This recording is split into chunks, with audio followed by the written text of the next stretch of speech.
Primer Congreso Tecnopolítico Venezolano para el Desarrollo Integral del Territorio Marítimo e Insular Nacional en el marco del Plan de la Patria.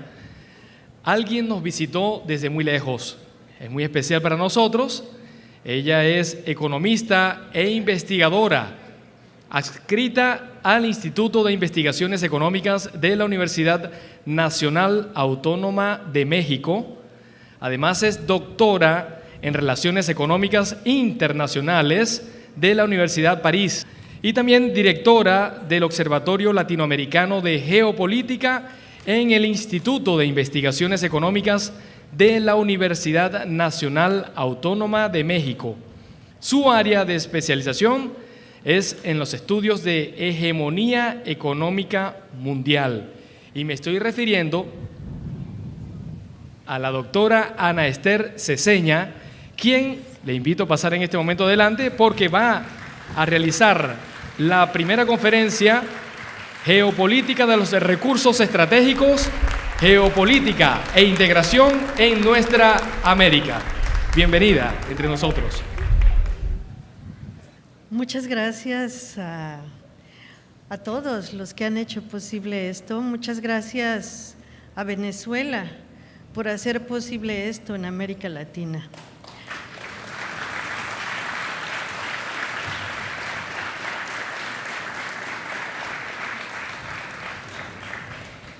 Quiero decirles que para mí es un honor estar aquí y ser parte de este esfuerzo, de esta innovación, de esta construcción, de esta esperanza.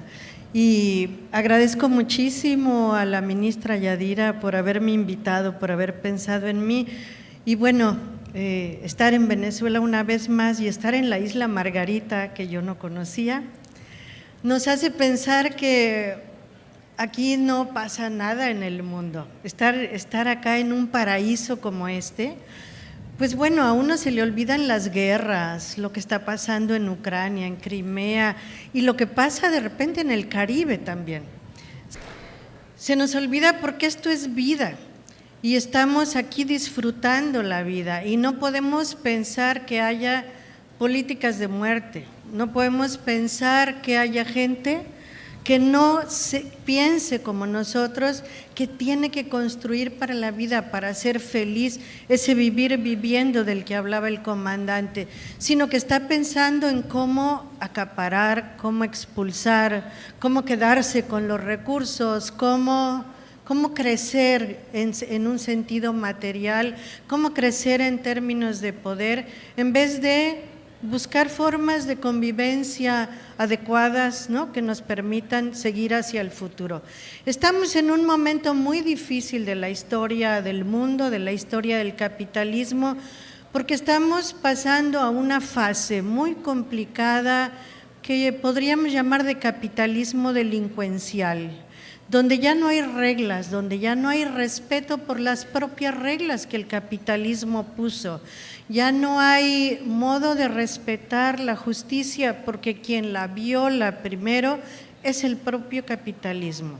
Son aquellos poderosos que pusieron las reglas del juego quienes ya no están satisfechos con esas reglas del juego porque no les son suficientes, no les permiten un margen de maniobra suficientemente amplio y entonces están avanzando sobre ellos mismos, sobre las reglas que ellos pusieron y esto hace que cada vez más seamos nosotros quienes estemos defendiendo el capitalismo liberal para evitar que pasemos a esta otra fase de capitalismo delincuencial. Entonces, creo yo que es muy importante que reflexionemos de manera muy profunda. ¿Vamos a defender el capitalismo liberal o vamos a defender esa otra cosa por la que estamos apostando, por la que estamos luchando y que se llama de otra manera? Acá la llaman socialismo del siglo XXI. En otros lugares la llaman de otro modo, pero en todo caso ya no es capitalismo lo que está en nuestros horizontes, son cosas muy distintas que todavía no sabemos cómo van a ser, que seguramente nos van a sorprender muchas veces, pero que vamos a tener que construir todos juntos. Por eso es tan importante que en eventos como este, donde se están tomando las grandes decisiones del país, las decisiones estratégicas, pues estén todos los miembros de la comunidad, estén los pescadores, igual que están los altos funcionarios. Y está el ministro junto con la gente que construye todos los días en la práctica su cotidianidad local en esta isla Margarita y en todas las otras islas. Cuando estamos en una isla como esta, yo soy de tierra firme, entonces me cuesta siempre trabajo ubicarme en una isla. Entonces, cuando estamos en una isla como estas, de repente estamos un poco aislados del mundo. Estamos un poco pensándonos como caso único. Y las islas son una de las cosas más importantes dentro de la estrategia del poder en el capitalismo contemporáneo. Esas cositas chiquititas sembradas en el mar, un poco por aquí, por allá, donde las poblaciones son pequeñas, son absolutamente estratégicas para definir el control territorial del mundo, el control incluso, no solo territorial, el control de las visiones del mundo, el control de las comunicaciones en el mundo. Hay en el Pentágono, que es, digamos, el centro pensante más grande, más poderoso, más importante del mundo, ¿no? En términos de capacidad de control, de capacidad de poder. Ahí se piensa en grandes diseños de cómo dividir el mundo, cómo organizar la vida, cómo organizar los recursos, y ellos han ideado una estrategia que se llama la estrategia de espectro completo. Y dicen, no basta con controlar los territorios, algunas poblaciones, hay que controlarlo todo, en todo momento y en todo lugar. O sea, no dejar un solo resquicio libre, y eso quiere decir no dejar sin atención los mares, las islas, todo eso que parece la parte vacía del planeta es una de las partes más importantes. Cuando pensamos en el Gran Caribe, creo yo que también hay que hacer un poco de historia y recordar cómo el Gran Caribe, que es ese gran territorio que abarca todas las islitas por donde inició la conquista de nuestros territorios hace 500 años, ¿no? Todas esas islitas que además forman un círculo que deja dentro casi todos los yacimientos petroleros de nuestra América, excepto los de Brasil, los del Cono Sur, pero los yacimientos petroleros más importantes que hay en el continente, por supuesto, empezando por los de Venezuela, pero también los de México, también los del propio Golfo de México, están en ese circulito que se llama Gran Caribe. Entonces, es el territorio cercano a Estados Unidos, es el territorio que tiene que proteger más, pero es además donde hay un istmo, el istmo más chiquitito de todo el planeta, por donde pasa la mayor parte del comercio mundial en este momento, y ese istmo es el Canal de Panamá. El Canal de Panamá, que es básico, fundamental, no solamente en términos comerciales, sino también en términos militares, por supuesto. Hay dos elementos muy importantes en el Gran Caribe. Uno es propiamente el círculo este del Caribe, que en realidad, si ustedes se fijan, es fundamentalmente mar con tierra alrededor. Islas por un lado, continente por el otro, pero es el mar lo que está en cuestión en gran medida. Y el otro es la cuenca amazónica que colinda con esto y que hace como el otro eslabón para que esta región sea una región particularmente importante. Los yacimientos genéticos más grandes del planeta y más ricos, no solo más grandes, más ricos, más diversos del planeta se encuentran en esta región, pero también todas las otras riquezas que son estratégicas, petróleo, minerales, agua, y gente, pueblos, diversidad sociocultural están en esta región. Es una región importantísima y es la región que colinda con una gran frontera de Estados Unidos. Es decir, toda la frontera que tiene con México, pero también la frontera que da al mar.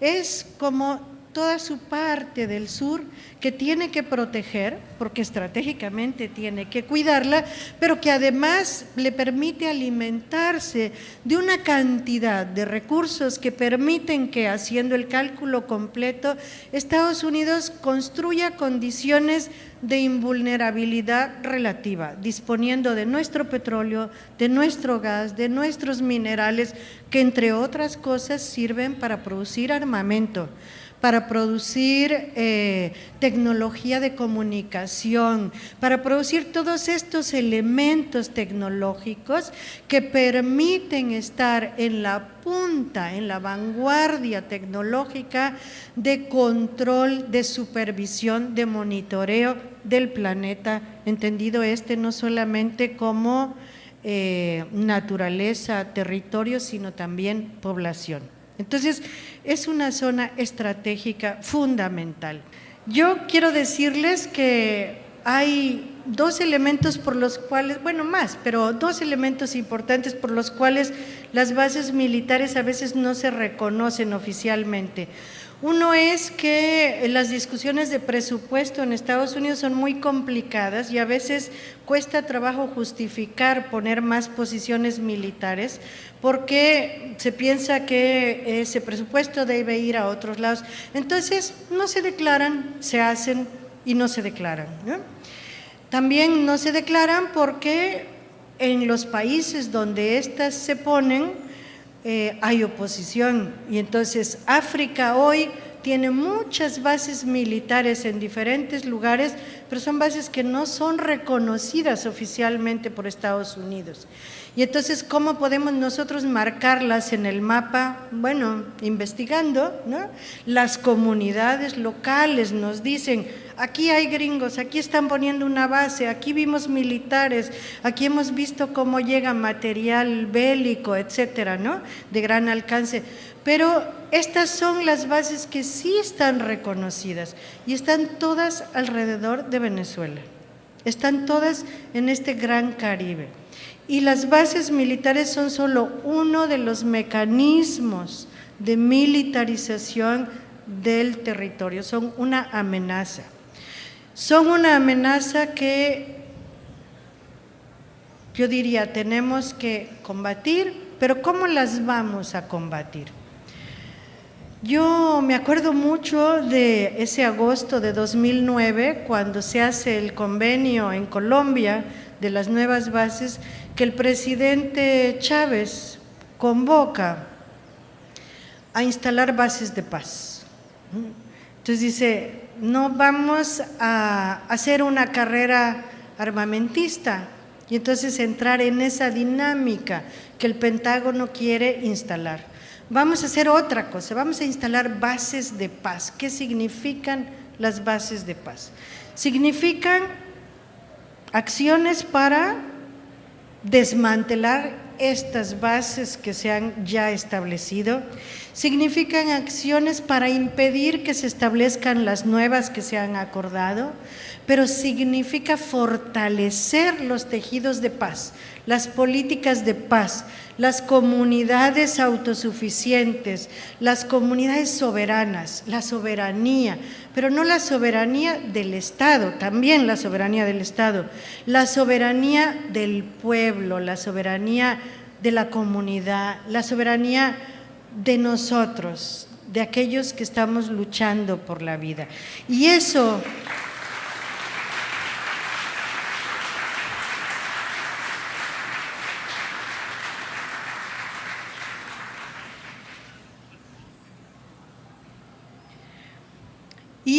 que el presidente Chávez propuso, como casi todas las cosas que propuso, digo casi porque por ahí debe haber alguna que no, pero como todas esas cosas que propuso era la gran política, era justo esa gran política, no para Venezuela, no para la isla Margarita, para el mundo, para que el mundo pueda construir un futuro diferente, un futuro de paz.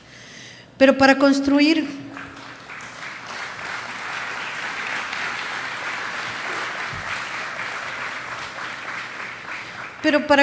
un futuro de paz tenemos que saber dónde estamos. Por eso yo al inicio les decía, estamos en el paraíso aquí, pero también no estamos. Este mundo no es un paraíso. Este mundo está amenazado por muchas cosas, por esa mentalidad de guerra principalmente, por esa mentalidad de poder, ¿no?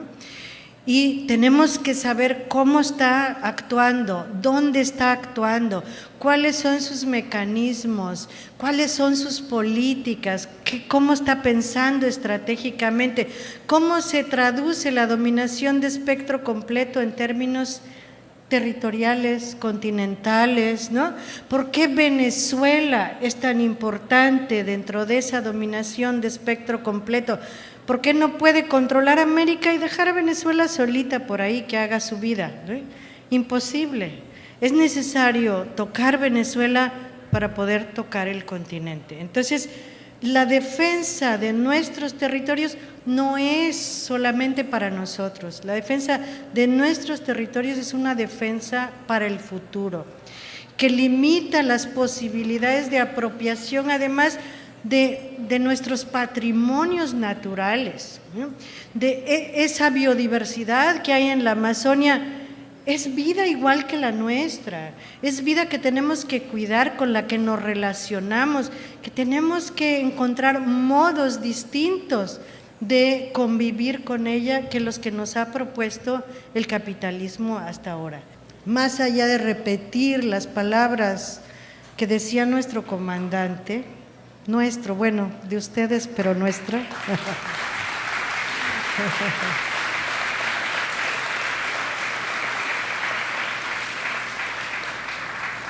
Más allá de repetirlas, creo que tenemos que pensarlas. Su ejemplo era más pedagógico que otra cosa. O sea, él pensaba y siempre calculaba lo demás, y qué están pensando los otros, y qué piensan los demás allá. Y bueno, ¿esta isla dónde está? ¿Cómo se ubica en el mundo? O sea, ¿qué importancia tiene nuestra vida individual en ese gran colectivo, ¿no? Comunitario que es Venezuela, que es América, que es el mundo? ¿Qué tiene que ver nuestra isla con este planeta que tenemos que defender? ¿Cómo hacemos para crear una cultura de paz, una cultura de vida? Pues tenemos que conocer para defendernos, para saber por dónde se van a dar los pasos que nos quieren atacar y sacarles la vuelta y saber cómo enfrentarlos, saber por dónde caminar. Eso es, creo yo, el aporte más valioso del comandante Chávez y de este proceso venezolano. Muchas gracias.